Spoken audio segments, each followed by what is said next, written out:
cobaan, ya. Maka dari itu di antara bentuk syukur kita kepada Allah Subhanahu wa taala adalah setiap kali turun hujan hendaknya kita berdoa apa? Allahumma sayyiban nafi'a. Apa artinya? Ya Allah, turunkanlah atau jadikanlah hujan yang bermanfaat, ya, apapun itu manfaatnya. Para jamaah yang dirahmati oleh Allah Subhanahu wa taala, biidznillah pada malam hari ini atau pada petang hari ini kita akan melanjutkan pembahasan kita daripada fikih sirah ataupun pelajaran-pelajaran penting daripada sirah Nabi atau perjalanan hidup Nabi Muhammad sallallahu alaihi wasallam, ya. Insyaallah tidak usah sepaneng karena pembahasannya ringan-ringan saja insyaallah taala. Sebelumnya ada beberapa hal yang ingin kami sampaikan, yaitu berkaitan sebelum kita masuk kepada pembahasan fikih sirah, yaitu berkaitan dengan mimpi berjumpa dengan Nabi Muhammad sallallahu alaihi wasallam. Kita harus tahu bahwasanya mimpi berjumpa dengan Nabi sallallahu alaihi wasallam itu benar adanya. Maksudnya seperti apa? Kalau di sana ada orang yang memang Allah Subhanahu wa taala perlihatkan untuk berjumpa dengan Nabi sallallahu alaihi wasallam atau melihat Rasulullah sallallahu alaihi wasallam di dalam mimpi, maka itu benar adanya, ya. Maka itu benar adanya, atau sangat mungkin siapapun di antara kita untuk melihat Nabi sallallahu alaihi wasallam di dalam mimpi. Dan ini sebagaimana disebutkan oleh Abu Hurairah radhiyallahu anhu di dalam hadis yang sahih, hadis riwayat Imam Bukhari, di mana Rasulullah sallallahu alaihi wasallam Abu Hurairah radhiyallahu anhu mendengar Rasulullah sallallahu alaihi wasallam bersabda, "Man ra'ani fil manam," barang siapa yang melihatku di dalam mimpi, ya. Man ra'ani fil manam fasayarani fil yaqdhah, ya. Maka dia akan melihatku ketika sedang tidak tidur atau dalam keadaan sadar. Nanti akan ada penjelasan apa maksudnya ini. Kemudian Rasulullah bersabda, "Wala yatamatsalu syaitanu bi," dan syaitan itu tidak akan mampu untuk menyerupai diriku, ya. Di dalam riwayat Muslim, Rasulullah SAW bersabda, "Man ra'ani fil manam fasayarani fil yaqdhah," barang siapa yang melihatku di kala tidur atau ketika melihatku di dalam mimpi, fasayarani fil yaqdhah, maka dia akan melihatku di kala sadar atau di kala sedang tidak tidur, ya. Di sini para ulama menjelaskan, ya, bahwasanya yang dimaksud di sini atau dalam lafaz yang lain, laka annama ra'ani fil yaqdhah, bukan benar-benar kita itu melihat Rasulullah di saat tidak tidur. Namun maksudnya apa? Barang siapa yang melihatku di dalam mimpi, maka seakan-akan dia itu melihatku dalam keadaan sadar. Apa maksudnya? Dia benar-benar melihat Rasulullah sallallahu alaihi wasallam, dan itu sebagaimana penjelasan Rasulullah, karena syaitan itu tidak akan mampu untuk menyerupai rupanya Rasulullah sallallahu alaihi wasallam, ya. Kemudian juga di dalam hadis riwayat Bukhari yang lain, "Man ra'ani fil manam faqad ra'ani," barang siapa yang melihatku di dalam mimpi, maka dia sungguh telah melihatku, ya. Fa inna syaitana la yatakhayyalu bi, karena syaitan itu tidak akan mampu merubah dirinya menjadi seperti Rasulullah sallallahu alaihi wasallam. Al-Imam Ibnu Hajar rahimahullahu taala menjelaskan, fihi isyaratun ila anna Allah taala wa in amkana asyaitanu min at-tasawwuri fi ayyi suratin arad. Jadi Ibnu Hajar berkata, hadis ini menunjukkan bahwasanya sekalipun Allah Subhanahu wa taala berkehendak untuk memberikan kemampuan kepada syaitan untuk menyerupai siapapun yang dia kehendaki, syaitan mampu menyerupai orang tua kita, mampu menyerupai saudara kita, mampu menyerupai anak kita, mampu menyerupai hewan, mampu menyerupai tumbuhan dan sebagainya. Namun Allah Subhanahu wa taala tidak menghendaki syaitan itu mampu atau tidak menghendaki syaitan itu menyerupai Rasulullah sallallahu alaihi wasallam. Ini adalah penjelasannya Al-Imam Ibnu Hajar rahimahullahu taala. Namun di sini ada catatan, ya. Di sini ada catatan bahwasanya ketika kita itu bermimpi berjumpa dengan Rasulullah sallallahu alaihi wasallam, dari mana kita tahu bahwasanya itu benar-benar Rasulullah? Ya. Cara kita mengetahuinya adalah dengan cara mempelajari syama'ilun Nabi atau mempelajari ciri-ciri fisik Nabi sallallahu alaihi wasallam. Kita juga mempelajari akhlak Nabi sallallahu alaihi wasallam. Kita mempelajari ajaran Nabi sallallahu alaihi wasallam dengan sebenar-benarnya. Jadi kalau seandainya di sana ada orang yang mengaku berjumpa dengan Nabi sallallahu alaihi wasallam tapi rupanya misalkan sipit, pakai batik, pakai belangkon, pakai jari, pakai sarung, itu cuma syaitan yang ngaku-ngaku. Tapi ketika kita sudah mempelajari, sekarang sudah banyak atau sudah tersebar. Silahkan kalau jamaah mau beli, silahkan cari di toko buku. Judulnya adalah Asy-Syama'il Al-Muhammadiyah. Itu adalah buku eksklusif yang berkaitan dengan ciri-ciri Rasulullah sallallahu alaihi wasallam yang ditulis oleh Al-Imam siapa? At-Tirmidzi rahimahullahu taala, dan sudah ada syarahnya. Sudah ada penjelasannya dan sudah diterjemahkan juga, ya, bisa dicari judulnya Syarah Syama'il Muhammadiyah, terjemahnya yang disyarah oleh Syekh Abdul Razak bin Abdul Muhsin Al-Badr hafizahumullahu taala, ya. Kemudian di sini ada catatan yang disampaikan oleh para ulama bahwasanya ketika seseorang itu di sini disebutkan oleh Al-Imam Al-Qurtubi rahimahullahu taala, beliau menyebutkan di dalam tafsir beliau, ketika kita itu atau ketika seseorang itu berjumpa dengan atau bermimpi bertemu dengan Rasulullah sallallahu alaihi wasallam, maka hendaknya dia tidak menggampangkan atau tidak langsung menceritakannya kepada orang-orang. Akan tetapi kepada siapa harusnya dia menceritakan mimpinya tersebut? Yaitu kepada seorang yang alim, seorang yang saleh, seorang yang kenal betul atau mengetahui betul tentang Rasulullah sallallahu alaihi wasallam. Agar apa? Agar kita tidak terjatuh pertama, agar kita itu tidak terjatuh ke dalam kedustaan. Kemudian yang kedua, agar kita itu tidak terjatuh ke dalam fitnah. Fitnah seperti apa yang dimaksud? Yaitu banyak manusia mengira bahwasanya orang yang bermimpi berjumpa dengan Rasulullah sallallahu alaihi wasallam, mereka ini adalah orang-orang yang istimewa atau diistimewakan. Padahal kenyataannya tidak selalu demikian, karena bisa jadi orang yang berjumpa dengan Rasulullah SAW dalam mimpi, memang Allah kehendaki dia ingin dipertemukan dengan Rasulullah, ingin supaya dia itu melihat Rasulullah SAW untuk menjadi peringatan atau sebagai kabar gembira bagi dia, sebagai sesuatu yang menyenangkan dan lain sebagainya. Ya, sehingga di sini ketika Imam Al-Qurtubi rahimahullahu taala menjelaskan firman Allah dalam surat Yusuf ayat kelima, ketika itu Nabi Yusuf bermimpi melihat ada matahari dan juga bulan yang bersujud kepada Nabi Yusuf, lalu dia menceritakan kepada ayahnya. Maka ayahnya berkata apa? Qala ya bunayya, wa qala Nabi Ya'qub, yaitu ayahnya Nabi Yusuf, berkata kepada Nabi Yusuf, ya bunayya, wahai anakku, la taqsus ru'yaka ala ikhwatik, jangan sembarangan cerita atau jangan ceritakan mimpimu ini kepada saudaramu. Karena apa? Karena dapat menimbulkan fitnah, ya. Karena orang-orang yang alim, dia cenderung mengetahui, ya, atau orang-orang yang Allah Subhanahu wa taala bukakan baginya ilmu, dia bisa mengetahui arti dibalik atau tafsir dibalik sebuah mimpi. Namun yang menjadi catatan juga, para ulama mereka atau orang-orang yang mereka itu ahli dalam bidang tafsir mimpi, mereka tidak menjadikan itu sebagai branding. Tahu nggak maksudnya branding itu gimana? Ahli tafsir mimpi. Kalau ada yang mengiklankan dirinya sebagai ahli tafsir mimpi 99% bahkan lebih, bohong. Nggak percaya?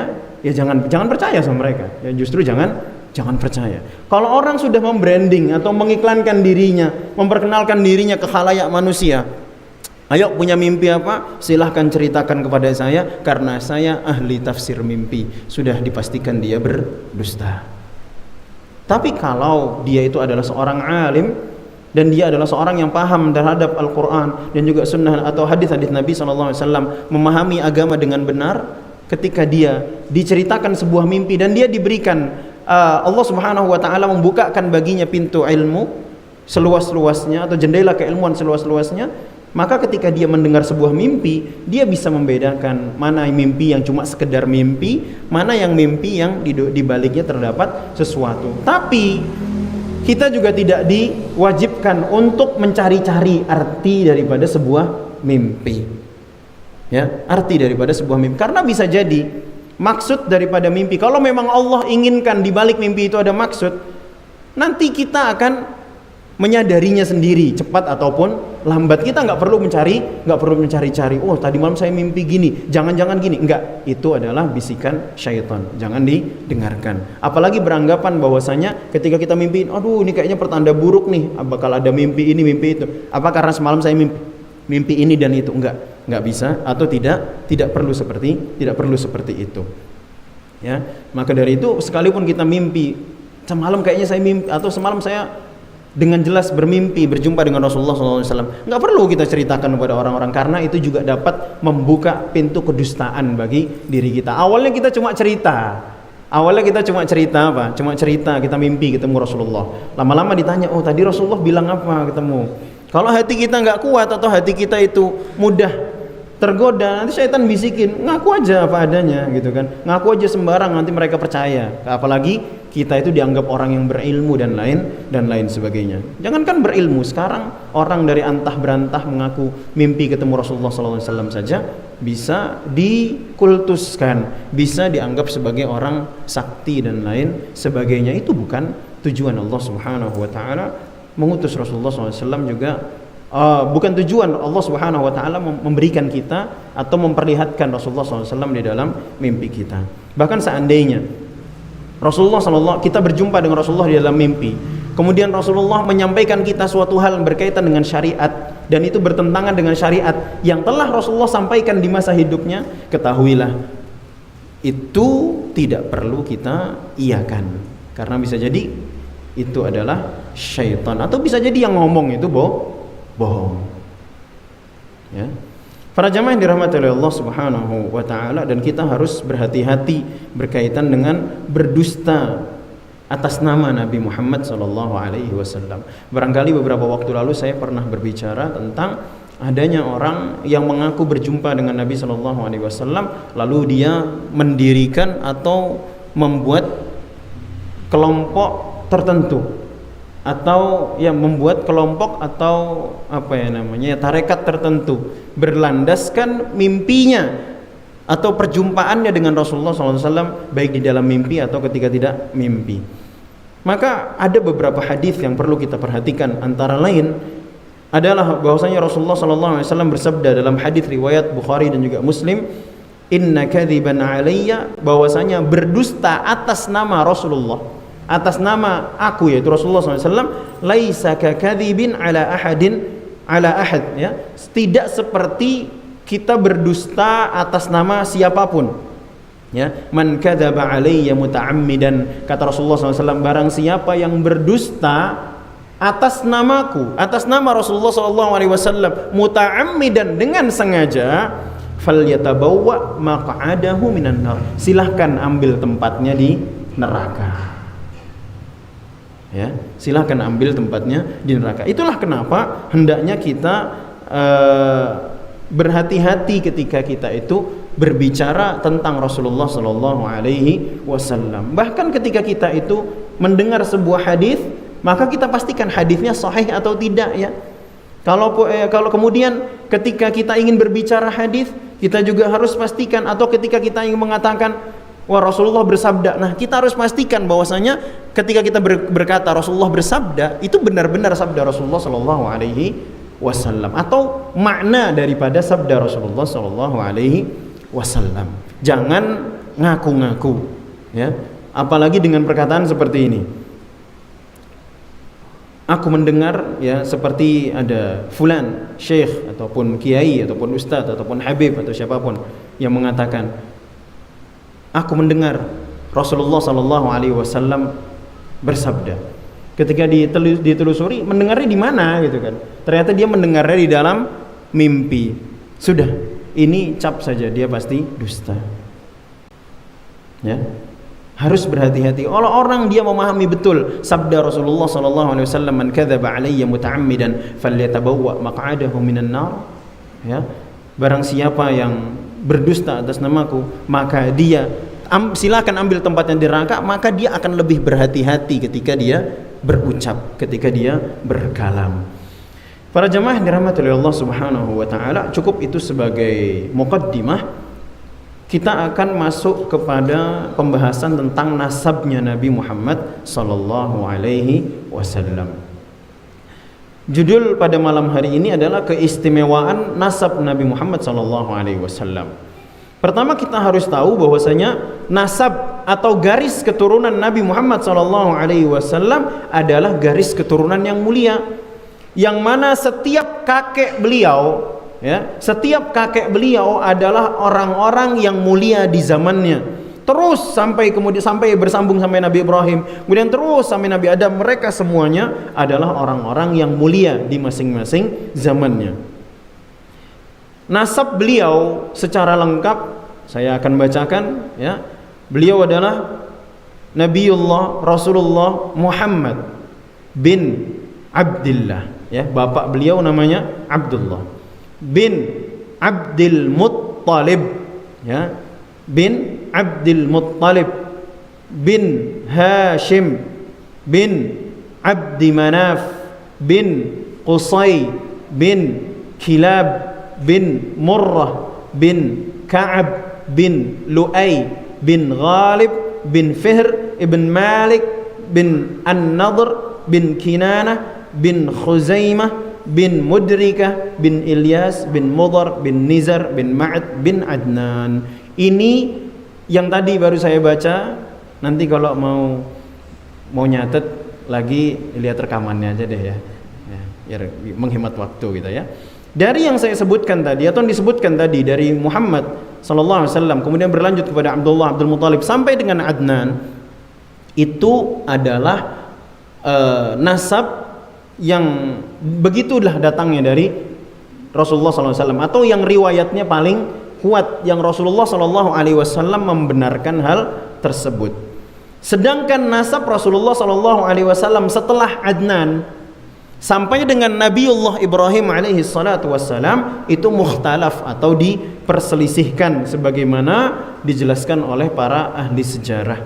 Tidak ada nasab yang paten atau tidak ada riwayat yang paten tentang nasab Rasulullah dari Adnan sampai dengan siapa? Sampai dengan Nabiullah Ibrahim alaihi salatu wassalam. Tapi yang pasti setiap nasab ini dari Adnan sampai dengan Nabiullah Ibrahim alaihi salatu wassalam, mereka semuanya adalah orang-orang yang mulia di zamannya.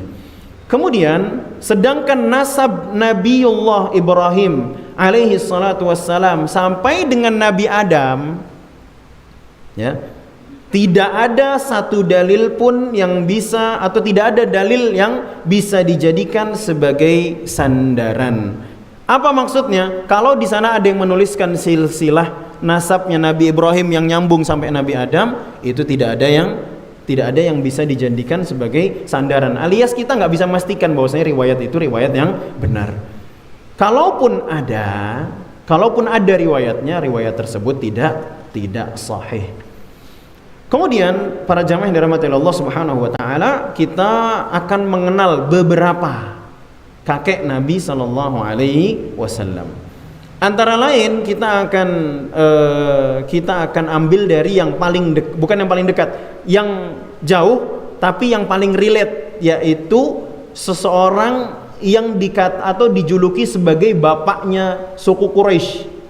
Jadi dahulu suku Quraisy sebelum mereka menyatu, jadi Quraisy itu terdiri dari banyak kabilah, ya, terdiri dari banyak kabilah atau banyak suku, yang mana dulu suku ini tidak tinggal di dekat Ka'bah atau tidak tinggal di sekitaran Ka'bah, melainkan tinggal di gunung-gunung, kemudian di lembah-lembah seperti itu.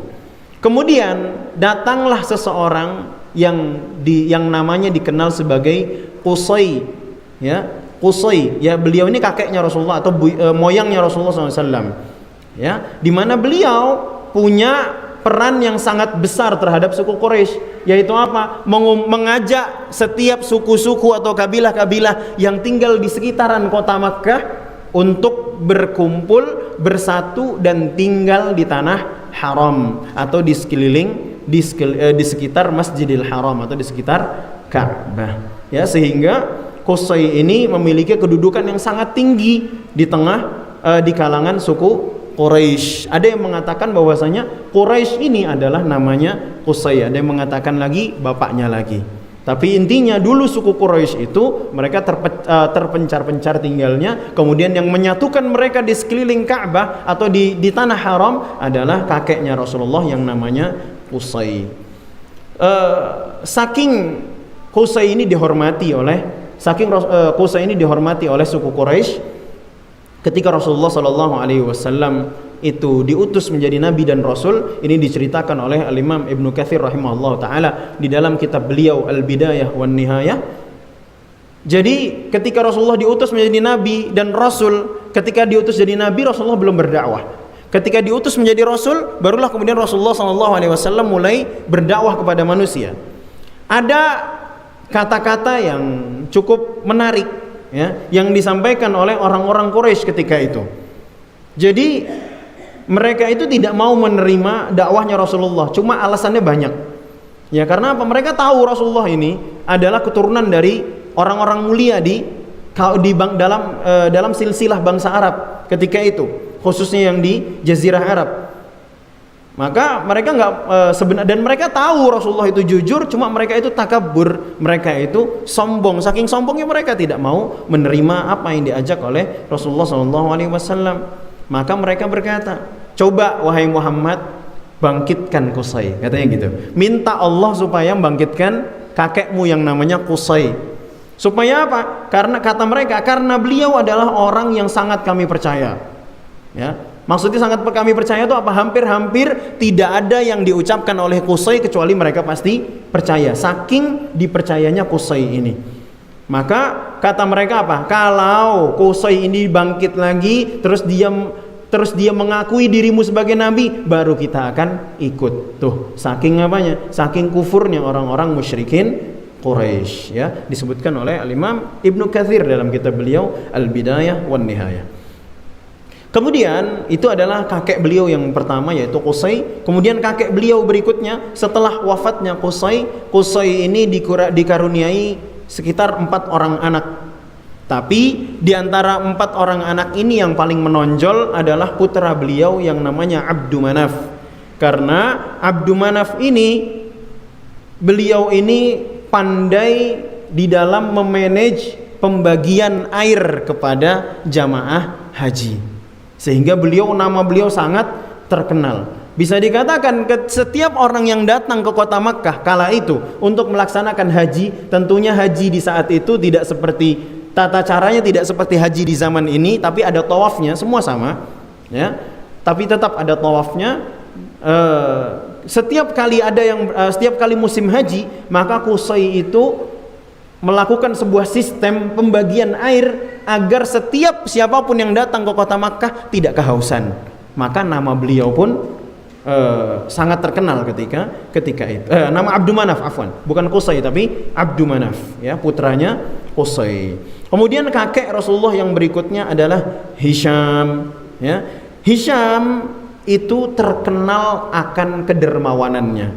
Kalau bapaknya Hisham yang bernama Abdu Manaf tadi terkenal karena sistem pembagian airnya yang sangat itu terkenal akan kedermawanannya, di mana beliau setiap kali datang musim haji maka semua orang kenal kalau cari makan pasti sama Hisham, kakeknya Rasulullah SAW.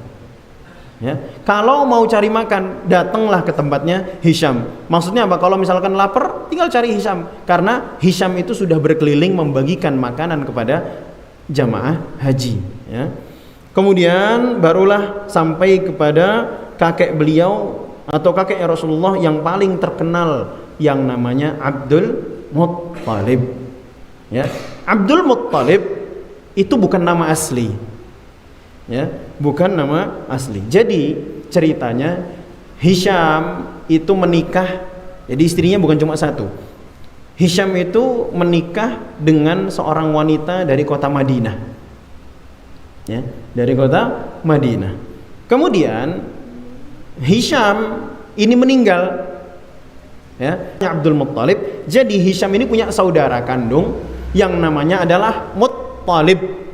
Ya, namanya adalah Muttalib. Kemudian Muttalib ini ingin menjemput keponakannya yang ada di Madinah untuk dibawa ke Makkah. Maka apa? Maka kemudian ketika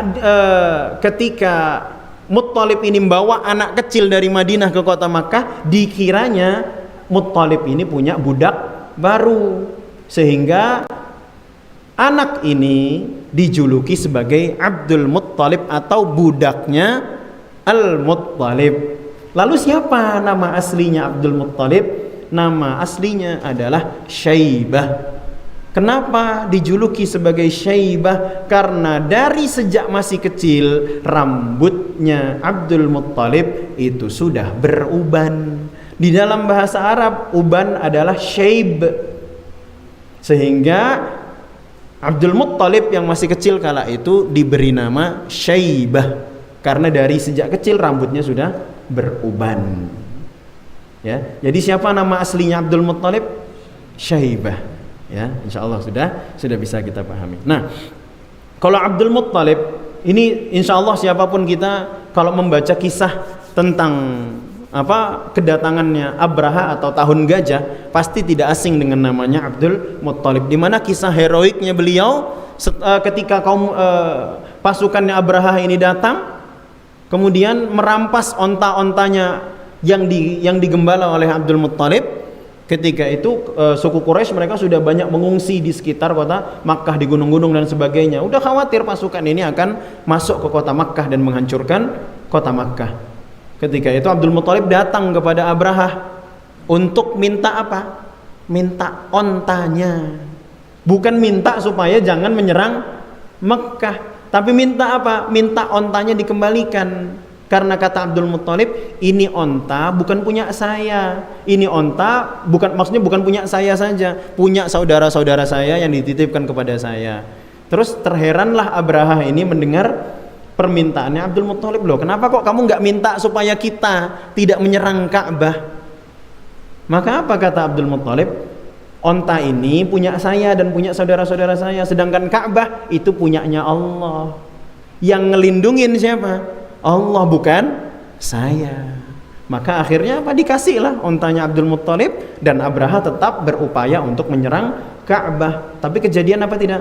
Tidak. Karena kemudian tidak lama kemudian, ya sebagaimana diceritakan, semua hewan-hewan yang kala itu dibawa oleh Abraha, diantaranya adalah gajah, kemudian kuda-kuda, semuanya itu ketika diarahkan kemana? Diarahkan ke arah Ka'bah, semuanya itu terduduk. Gak ada yang mau bangun, gak ada yang mau jalan. Giliran diarahin ke arah lain, mau jalan, mau berdiri. Diarahin ke Ka'bah lagi, duduk lagi, seperti itu.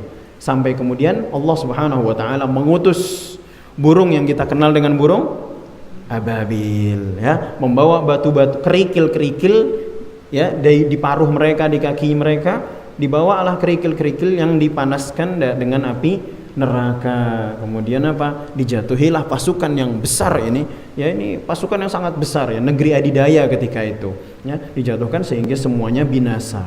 Dan diceritakan bahwasanya Abraha itu lolos. Nah, Abraha itu lolos, kemudian berhasil kembali ke Yaman. Sampai di Yaman, dia bilang, oh pasukan saya hancur lebur. Ada yang mengatakan ini Abraha, ada yang mengatakan ini pas salah satu pasukannya. Allahu a'lam. Kembali ke Yaman, berhasil nih. Kan jarak dari Makkah ke Yaman cukup jauh, berhasil sampai di Mekah. Sampai di Yaman, ya. Sampai di Yaman dia cerita, ya, bahwa saya pasukannya yang besar itu, yang dengan gajahnya, dengan kudanya, dengan peralatan yang komplit, semuanya hancur lebur oleh burung. Nggak ada yang percaya.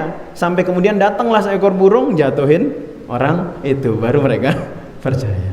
Entah itu Abraha atau pasukannya, tapi dia mati juga dengan cara yang sama, tapi setelah sampai ke negerinya, untuk menjadi ibrah, jadi pelajaran.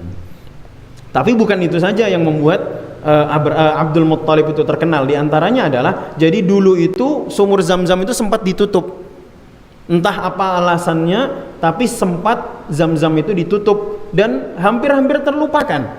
Ya, nyaris terlupakan. Sampai datanglah zamannya Abdul Muttalib. Suatu ketika beliau itu bermimpi, ya, bermimpi bahwasanya dikasih tahu bahwasanya di titik di dekat Ka'bah itu ada sebuah sumur, ya, beberapa langkah dari Ka'bah di sana ada sumur. Dia diminta untuk menggali. Akhirnya ketika bangun pagi harinya, Abdul Muttalib mengajak kaumnya untuk apa? Untuk menggali sumur Zam-Zam ini. Tapi nggak ada yang percaya. Ya karena masa sih gitu, sudah nyaris terlupakan atau sudah terlupakan. Akhirnya beliau gali sendiri dan ternyata memang ada, ya, sumur yang dulu sudah ditutup oleh moyangnya mereka. Ditutupnya tuh pakai apa? Batu-batuan, pakai patung-patung, ada beberapa perhiasan dan lain sebagainya, ditutup memang seperti itu. Barulah kemudian air itu kembali memancar dan dimanfaatkan oleh bangsa Arab, ya, atau oleh penduduk kota Makkah ketika itu. Kemudian para jamaah yang dirahmati oleh Allah Subhanahu wa taala, ada hadis berkaitan dengan nasabnya Nabi Muhammad SAW. Ya. Oh, ada satu cerita lagi tentang Abdul Muttalib. Jadi Abdul Muttalib itu pernah bernazar, ya, pernah bernazar bahwasanya, kalau tidak salah itu karena saya lupa. Pernah bernazar untuk membunuh salah satu anaknya. Jadi bagaimana? Jadi zaman dulu itu, ya sampai sekarang kita tahu undian-undian untuk ngundi nasib, ya. Jadi gini, Abdul Muttalib itu pernah 100 ekor onta atau anaknya Abdullah. Anaknya yang namanya Abdullah. Jadi dia itu ingin mengorbankan anaknya yang namanya ingin mengorbankan salah satu anaknya. Diundi dikeluarkan yang namanya Abdullah. Sedangkan Abdullah ini adalah anak kesayangannya Abdul Muttalib, yaitu ayahnya siapa? Ayahnya Rasulullah SAW. Akhirnya beliau adalah orang yang menepati janji, tapi meskipun di tua kampung ekor onta, 100 atau 1000 seperti itu, 100 ya, 100 ekor onta. Akhirnya diundi, satu kali keluar onta, satu kali lagi keluar onta lagi, satu kali lagi keluar onta lagi. Akhirnya beliau apa? Menyembelih atau menyedekahkan 300 ekor onta sebagai ganti 300 atau 3000, Allah alam, saya lupa, antara sebagai ganti daripada nyawanya Abdullah. Terlepas daripada apakah riwayat tentang cerita ini benar atau tidaknya, tapi memang cerita seperti itu ada. Kemudian ada hadis yang tadi sudah kita sebutkan, yaitu tentang nasabnya Nabi Muhammad SAW, di mana Rasulullah SAW bersabda dalam hadis riwayat Muslim, Innallaha astafa Kinanata min waladi Ismail. Sesungguhnya Kinanah atau suku atau Kinanah, Bani Kinanah, anak-anaknya Kinanah itu Allah Subhanahu wa taala jadikan yang paling istimewa di kalangan anak-anaknya atau keturunannya Nabi Ismail. Wastafa Quraisyan min Kinanah. Kemudian Allah istimewakan Quraisy dari kalangan Bani Kinanah. Kemudian apa? Wastafa min Quraisyin Bani Hashim. Kemudian Allah pilih Bani Hashim dari kalangan suku Quraisy. Wastafani min Bani Hashim. Dan Allah memilih aku dari kalangan Bani Hashim. Jadi semua yang disebutkan adalah kabilah-kabilah atau suku-suku yang semuanya mulia, karena mereka adalah pilihan Allah Subhanahu wa ta'ala. Maksudnya Allah memilih nasab ini atau garis keturunan ini adalah garis keturunan yang lahir daripadanya baginda Nabi Muhammad SAW.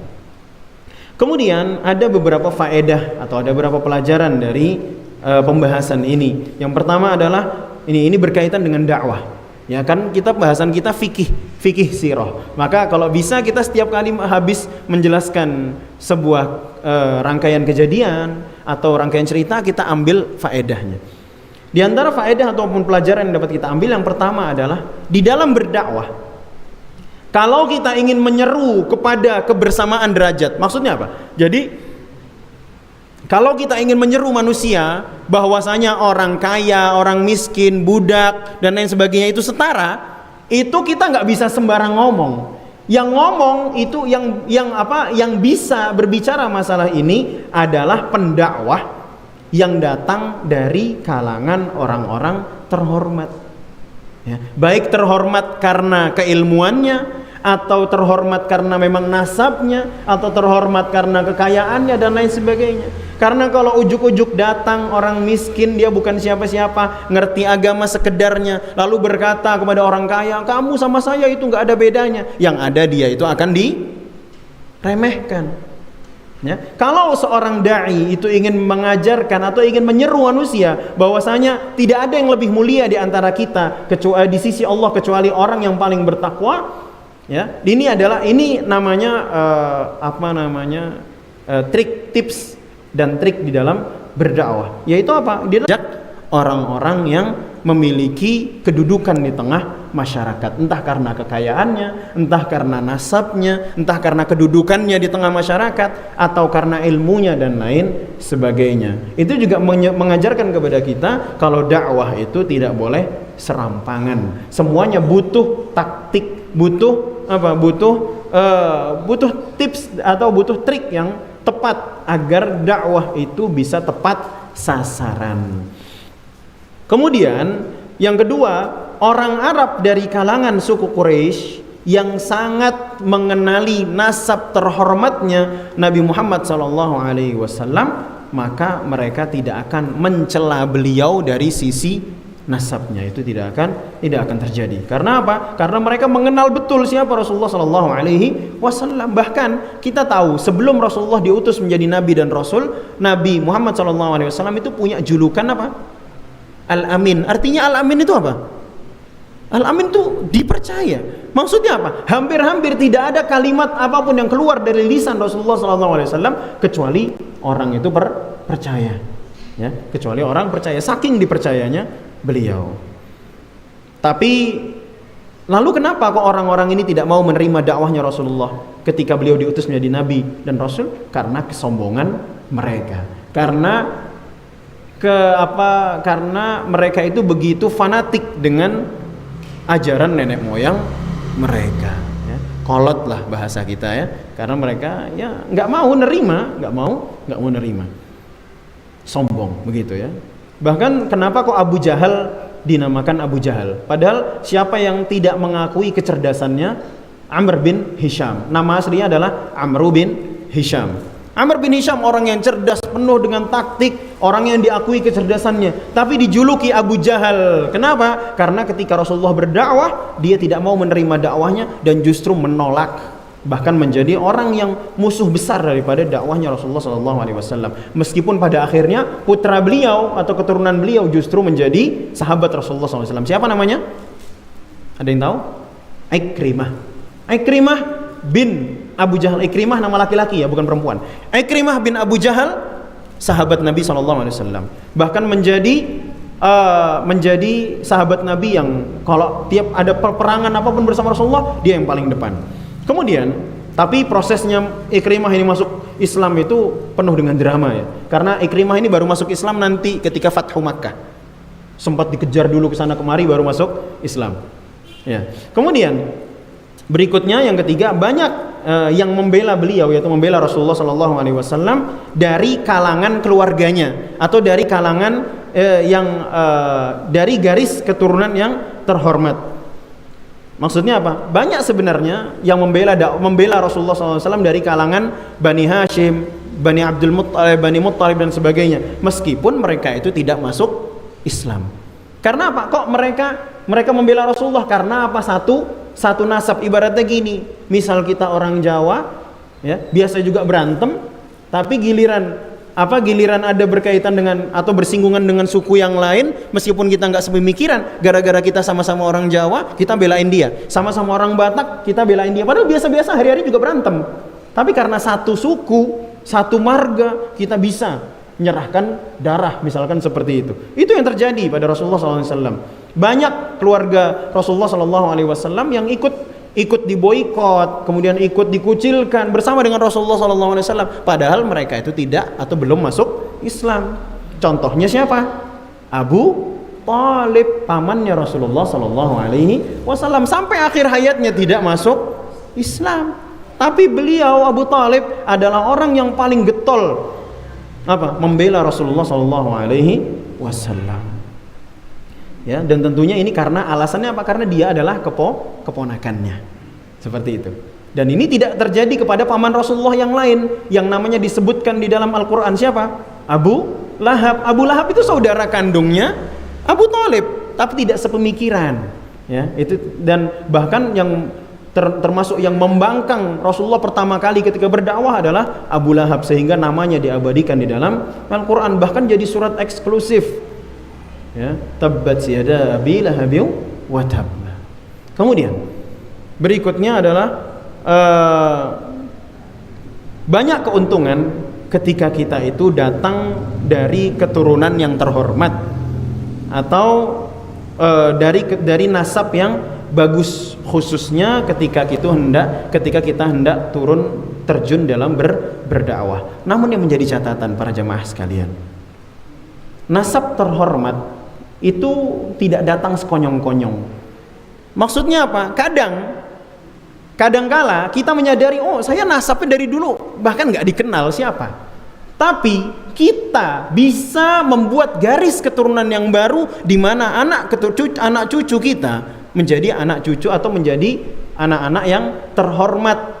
Karena sebab apa? Karena sebab apa yang kita lakukan. Sebagai contohnya di sini adalah Abu Thalib. Abu Thalib jelas ke atasnya nasabnya bagus. Tapi apakah Abu Thalib itu orang kaya? Bukan. Abu Thalib bukan orang kaya. Bahkan dikatakan beliau sangat miskin sekali, sampai Ali bin Abi Thalib dititipin ke siapa? Rasulullah.